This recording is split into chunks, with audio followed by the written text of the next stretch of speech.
من كثرة المعلومات والدايت بلانز اللي عباو الانترنت، العباد ولات حيرة وما عادش تعرف شنو لازمها تعمل باش تنقص في الميزان وتحقق كما نقولوا جسم احلامها. وفما حتى شكون تتخلط عليه الامور وتصعب ياسر ويولي يسلم في الرجيم من اصله. هذاك علاش قلت نعمل الفيديو هذايا باش نوريكم قداش سهله ياسر خساره الوزن بطريقه مثبته طبيا وحسب اخر ما توصلوا الطب. اما نحب نوضح 3 حاجات قبل ما نبدا.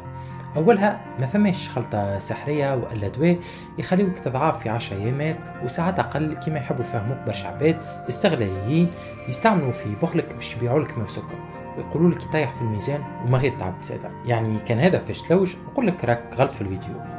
الخطه اللي باش نعطيها لكم لازمها وقت، قوه عزيمه وبيرسيفيرونس من ناحيتكم، اما النتائج مضمونه 100%. النقطة الثانية، راهو الهيلثي فود اللي باش تعمل به ريجيم ملازمش يكون اغلى في السوم من اللي مستانس تستعمل فيه. ابخيتو انت باش تنقص في البريس كالوريك اللي مستانس بها. يعني بلغة اخرى، اي عبد يحب يبيع لك منتوج فيتنس بكر حسبة راهو يحب يستغلك. وعلاش لازمكم تسمعوني من اساسه؟ اللي ما يعرفنيش، كريم مشري، طبيب اختصاص مقيم في مستشفى شانيكول بتونس، وكل معلومة باش نعطيها لكم راها بحوث طبية. هذاك علاش نخليكم لينكس في الديسكريبشن باش تقراهم وتطلعوا عليهم برواحكم.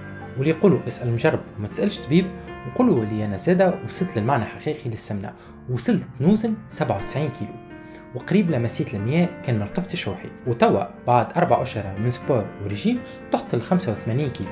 يعني نقصت 16 كيلو شحم وربحت 4 كيلو مشكل، واللي هما حاجه كبيره ياسر كما قاعدين تراو في التصويره. وما عندي حتى ربح في الحكايه، لا فلوس من الفيديو ولاني قاعد نحاول نبيع لكم اي منتوج، انما اللي يعرفوني نعمل دي فيديو ادوكاتيف خاطر صحه التونسي تهمني.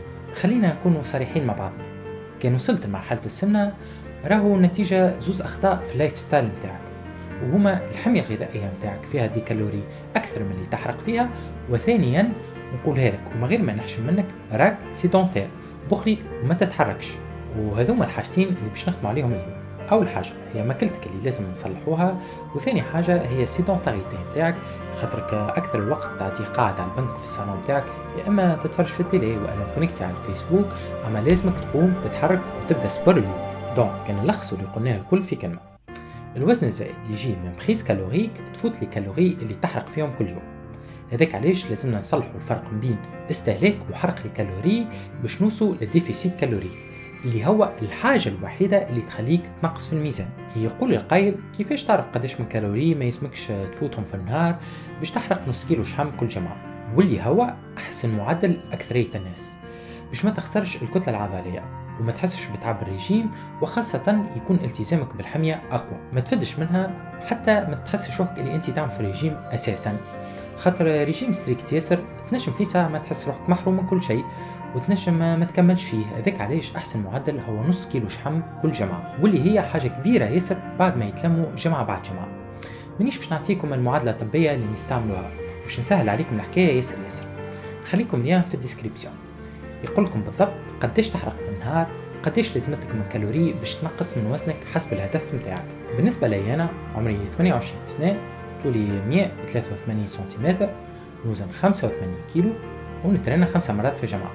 لازمني ما نفوتش 2400 كالوري يوميا باش نقص نص كيلو شحم كل جمعة. تنجموا زادا تنقصوا كيلو شحم في الجمعة، وعملتها انا، اما ما ننصحكمش بها خاطر تعبكم ياسر، خاصة اذا كان هذه اول مرة باش تعملوا ريجيم. توا هالكالوري هذوما اللي نستحقوهم كيفاش باش نقسموهم ما بين جلوسيد، ليبيد وبروتين. اهم عنصر في الثلاثة هذوما لازمك تحافظ عليه هما لي بروتين، بما انه بحث اصدر عام 2014 في الانترناشنال جورنال اوف سبورت نيوتريشن اند اكسرسايز ميتابوليزم ورى اللي وقت اللي نبداو في حالة ديفيسيت كالوريك فانه استهلاك البروتين معدل 1 إلى 1.5 جرام لكل كيلوغرام من وزنك يحافظ والا حتى يسمح لك باش تزيد الكتلة العضلية نتاعك وانت في ريجيم.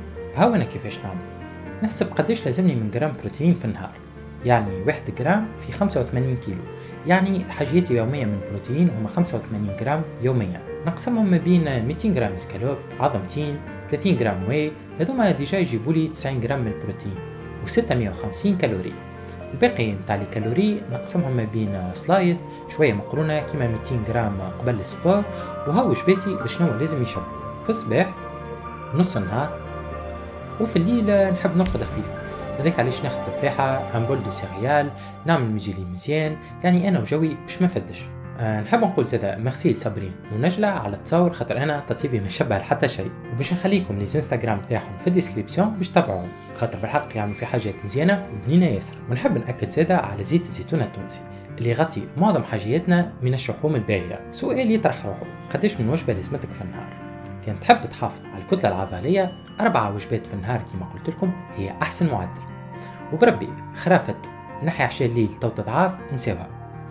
المهم لازم بدنك يكون في حالة ديفيسيت كالوريك، خاطر وجبة بركة تنجم تسمنك كان فيها دي كالوري أكثر من اللي قاعد تحرق فيه يوميا، وهذا أكد بحث خرج سنة 2018. يعني الدايت بلان متاعي عنده 4 أهداف. أولها نحاول ناكل في حدود لي سوبجيكتيف كالوريك متاعي ولوازم بدني من البروتين للبيد إلى الجلوسيد. ثانيا نكثر من السلايد ونحاول ناكل غلة قد ما نجم، يعني مرة ولا 2 في النهار. نحاول زادا ناكل 4 مرات في النهار باش نحافظ على الكتلة العضلية متاعي. واخيرا نبعد على المقلي والمأكولات المعالجة، اما نخلي الماكلة اللي نعمل عليها كيف باش ما نفدش. بعد ما حكينا على الدايت بلان اللي باش تضعف بيه، جاء الوقت باش نحكيو على سبور، الحاجة الأساسية الثانية باش تنقص في الميزان. وهو علاش لازمك تبدأ تعمل سبور، بخلاف انه يسرع في خسارة الشحم مع الرجيم، فانه يسمح لك تاكل اكثر بما انك تحرق اكثر، وهذه حاجة هامة عندي بما اني مخمخ كبير. وشنية نوعية سبور اللي لازمك تعملها؟ الكارديو حاجة لازمة منها بالطبيعة، بما انه اكثر حاجة تحرق كالوري في وقت قصير، وتنجم تحرق حتى 600 كالوري في اقل من 40 دقيقة، واللي هي حاجة باهية ياسر. اما زادا لازمك تزيد في الكتلة العضلية عن طريق رفع الاثقال والا الكروسفيت، سواء كنت رجل والا امرأة، باش تقوي في الميتابوليزم دو باز نتاعك، يعني الكالوري اللي تحرقهم في النهار وانت ماكش تتحرك.